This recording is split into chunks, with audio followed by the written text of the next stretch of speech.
I appreciate this. I did. I was emotional last night. I was taking loud victory laps. I wanted a public victory lap. I like the person that I am. I slept on it. I think I'm a little more calm and collected now than I would have been last night, but I will share some thoughts, some words on these Boilermakers. Let me preface this by saying I don't enjoy saying what I'm about to say. I love Matt Painter. I think he is objectively one of the best X's and O's coaches in all of the sport. I think he is maybe the nicest coach that I've had any sort of interaction with in my time doing this. Love him. He's now lost to almost every single seed in the NCAA tournament. And I know the NCAA tournament is a fickle monster, but to lose to a 13 seed, a 15 seed, and a 16 seed in 3 consecutive tournaments with Jaden Ivey and Zach Edey together on 2 of those teams, and Zach Edey as the National Player of the Year consensus on the 3rd team against the smallest team in college basketball? That's unheard of. There has never, ever in the sports history and never will be again in the sports history a series of 3 results in an NCAA tournament for teams that talented, losing to teams that have such a gulf in talent. And again, I wish that wasn't happening, but let's just acknowledge that this happened. The truth about this year's Purdue team, though, guys, which is why I said I was out on them a month ago, is there have been red flags. This team was a horrible shooting team. And anytime we tried to talk about that on this network or outside of the network, the response was, well, yeah, they don't make them, but they should be shooters. They never were shooters. Fletcher Loyer shot 32% from 3 this season, and he's the only guy on the team that was shooting a bunch of attempts per game. So, like, I get it. Edey was fantastic. Anytime this team saw a press, anytime this team saw guys that just wanted to get in their backcourt's shoes for 40 minutes, they were horrible. There were signs of this all year, and they, quote unquote, ran through a Big Ten that 90% of the teams play through the post and don't put any pressure on you ever and play your style. And Matt Painter deserves credit because he's built a machine to dominate that conference.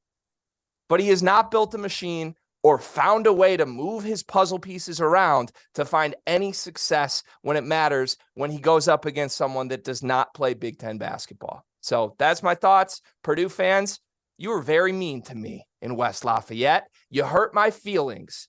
And I had a little bit of joy at your expense last night. I'm sorry. I hope you turn it up next year. But for now, take a seat, Boilers. Boiler down, my friends. All right. Let me play devil's advocate for you a little bit here. And here's what I'm going to tell you. When I went to Arizona, there was a guy named Lute Olson as the head coach before your time, Gregory. But he's a Hall of Famer. I know Lute Olson for the record. Okay. He lost in the first round 3 of the 4 years I was there. East Tennessee State, 14 seed. Santa Clara, 15 seed. Miami of Ohio, 12 seed. You ever heard of Chris Mills? I've not heard of Chris Mills. Okay. You ever heard of Khalid Reeves? No. You heard of Damon Stoudemire? Yes. Okay. Those guys were on that team. Sean Rooks was on that team, the late Sean Rooks.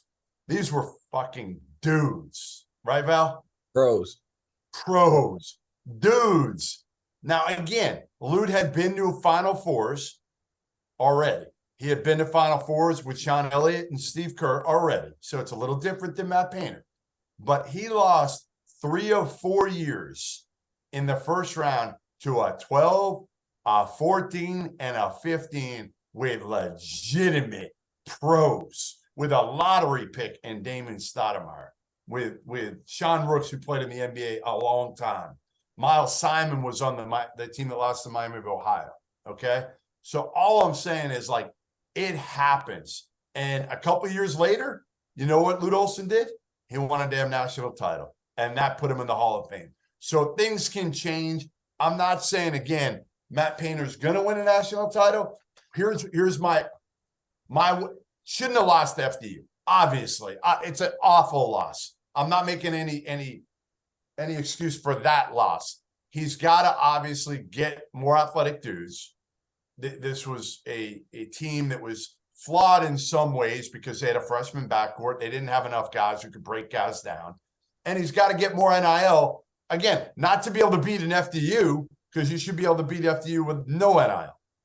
Today's episode is brought to you by Underdog Fantasy, the easiest place to play college basketball pick'em, where you can get a little extra sweat during March Madness and win real cash prizes simply by picking player stats in this weekend's games. In pick'em, all you do is predict whether a player will go higher or lower on Underdog's projected totals, whether that's points, rebounds, whatever. For example, if you're like me and you think Zach Edey is going to go nuts in this tournament, pick higher on his points projection, add up to 4 more picks, and if you hit them all, you can win 20 times your money on a single game.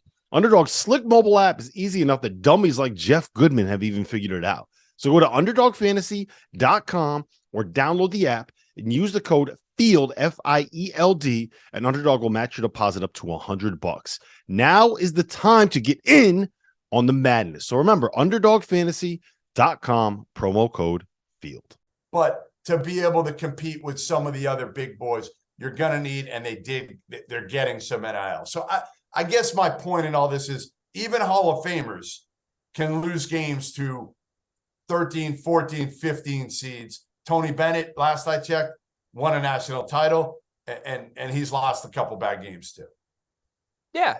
No, I know it's happened to, you can go through Hall of Fame coaches. Almost every single coach has had stretches. If you isolate a 3-year career, Tom Izzo has, Coach K has. Like, I promise you, every single coach has.